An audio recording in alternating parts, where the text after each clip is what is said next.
All right, let's get right into it.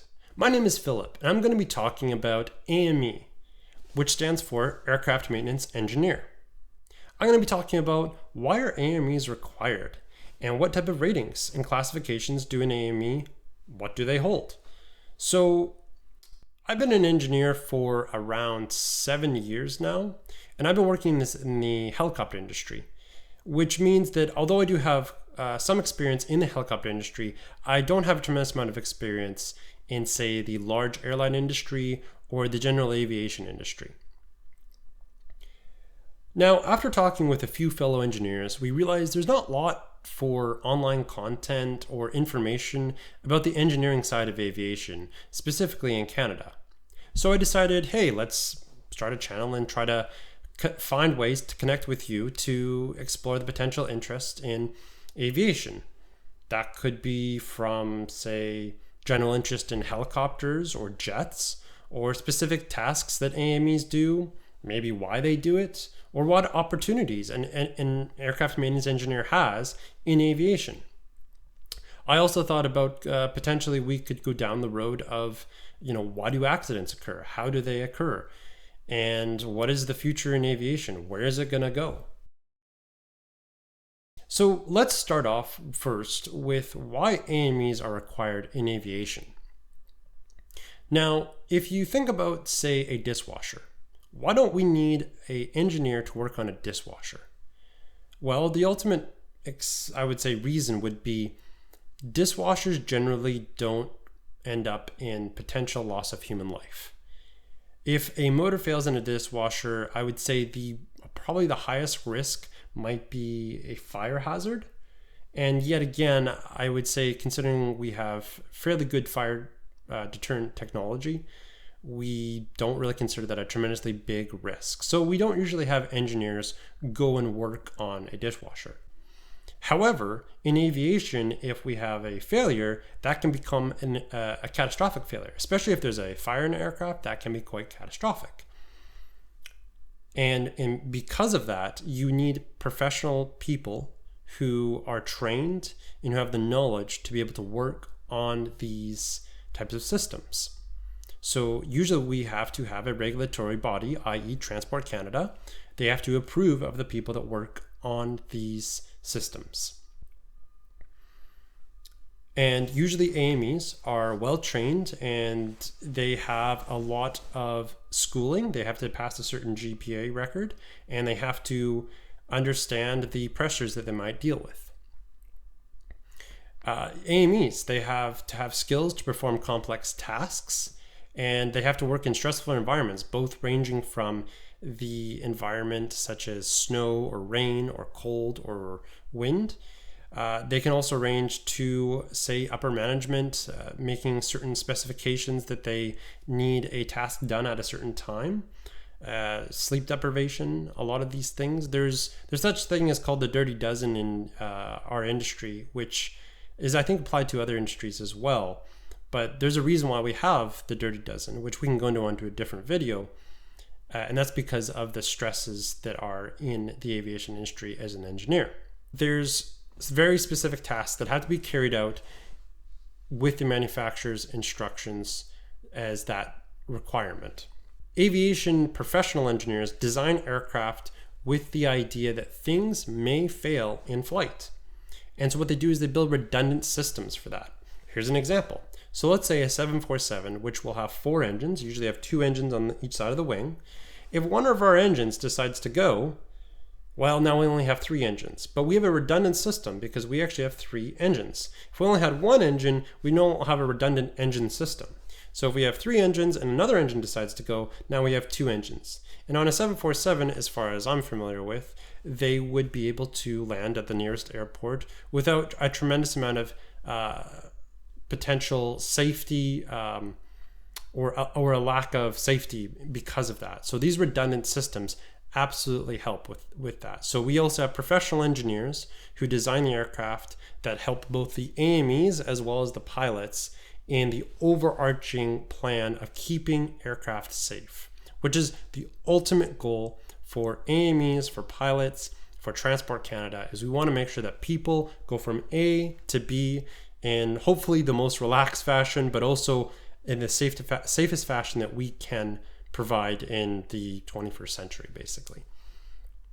And that brings me to public perception. AMEs are required for public perception because if the public sees a guy walking off the street who doesn't really know what they're doing to go work on an aircraft, I don't think that's not really acceptable. And I don't think that's acceptable for anybody to accept, especially when they're putting their lives at risk. That's why we have to have professionally trained AMEs to do these things. When an AME signs a task out, in other words, they might say they change an engine out and they put a new engine in, an AME has to sign that task off. And that is a legal document that basically states that they have the training, they have the knowledge, they have the ratings, they have the endorsements, all these things to do this, that says that yes, Transport Canada is okay with them doing that. And we as a society is okay with them doing that because we understand that they've went through these rigorous training efforts. Now, on the flip side of that, we are going to talk about the ratings of AMEs. And there are 4 total ratings of AMEs. And basically, I'll just run through them really quickly, which is the first one is M. It's an M category, so it's a mechanical category. So there's AME-M, which stands for mechanical. That is what I am. There's AME S, which stands for structures. And then there's AME E, which stands for avionics. And I think there's another rating too for balloons, but I've only come across one AME that's ever had that type of rating. So if we go to the first rating, AME-M, AME-M actually has 2 sort of subcategories, which is M1 and M2. Now M1 includes all the piston sort of small powered aircraft, general aviation, small turboprop aircraft, and gliders. But they actually also include helicopters. And that's why I am an AME M1, because I primarily deal with a little bit smaller helicopters. I don't deal with, say, what we call mediums or large helicopters. I deal with usually the smaller subset of helicopters, ranging from, say, R22, which is quite a small helicopter, to, say, a AS-350 or A-Star 350. And which is sort of a mid-size helicopter ranging from, I think, basically 5 or 6 seats in the helicopter. Now, there's M1, M2, and M2 is basically anything that isn't in M1 subcategory. And there are certain car regulations to this, but that becomes quite sort of legal or technical. I'd rather not kind of get into that in this video. This is kind of a brief introductory to this. So AME M2s, they deal with the much large aircraft, sort of the airline industry. So if you're going to go from Vancouver to, say, Toronto, that's probably going to be on a 737. If you're going to go from Vancouver to, say, Shenzhen, that's probably going to be on a 777 or a 767. They're much larger aircraft. Those are the things that usually you're going to fly on. They're the aircraft that you're going to fly domestically and internationally that are, say, 100 plus people, maybe 70 plus people on board.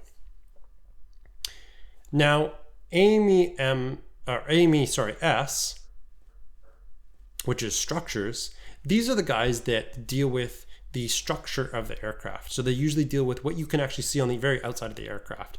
That might be from it could be metal, so it could be aluminum, or even could be composite, especially a lot of aircraft today are composite. And they will work on the composite materials or the riveting, of putting a sheet metal right together and putting it in a way that the professional engineers require them to do.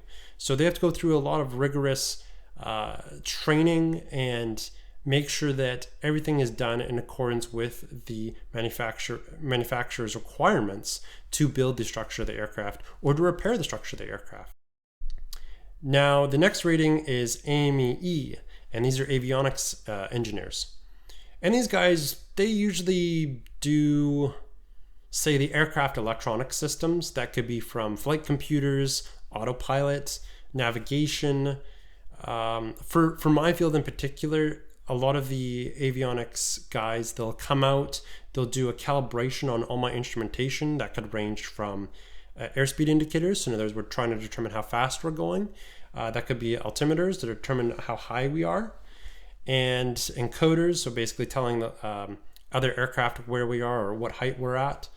So they usually deal with a lot of the electronics part of the aircraft, and more specifically types of, or complex types of systems in the aircraft that, say, aircraft maintenance engineers, AMEs, have less training for and are less qualified for, I would say, to some degree. Now, the last rating is the balloon rating. I don't really know much about this just because it's very uncommon, especially in Canada, to have this rating. As I said before, I've only seen one engineer. He's had the only one that I know has a balloon rating. I think he did it just for fun. Why not? And yeah, I don't think I've even ever seen a balloon aircraft in the industry that I've ever worked in. Now, if we take a step back, there's a really important concept here, which is just because you have an AME-M or AME S or any of these ratings, the AME aircraft maintenance engineers must have endorsements to sign off an aircraft, legally sign off an aircraft. And what that means is that they require additional training than what they got in the school system, or maybe what they got in the industry, or maybe what their other engineers have taught them. They require an actual course specific to that type of aircraft, or even that type of engine. And so they usually go through a 3-week to maybe a couple month course on that aircraft so that we have the confidence in and said, yes, they can work on this aircraft. They know about this aircraft. They know how to sign it off. They know what's right. And they also know what's wrong in terms of how to do a task. So this is a requirement that Transport Canada, specifically Canada, has on AMEs. And so if you're an AME and you have an AME-M license, unless you have that endorsement, in the majority of the time, unless it's general aviation aircrafts, you're not going to be able to work on or sign off any aircraft. On the other side of that, you can totally work on aircraft as long as you are working under an engineer that has that endorsement, that has that rating for that aircraft. All right, now to conclude, there are 4 categories of AMEs. There is AME-M, which has 2 subcategories, which is M1, M2. M1 category deals with the smaller part of the aircrafts, and M2 deals with much larger aircrafts. There is AME S, which is a structure aircraft engineer, which deals with the structure of the aircraft itself. There is AME Es, which are avionic engineers, and they deal with the flight systems, computer systems, or instrumentation of the aircraft. Then there is the balloon rating, which purely deals with the balloons themselves. We also talked about the idea that AMEs require a type endorsement on the aircraft in order to legally sign it off. Hopefully this really helped you understand sort of the aspects of this part of the aviation, and I'll see you in the next video.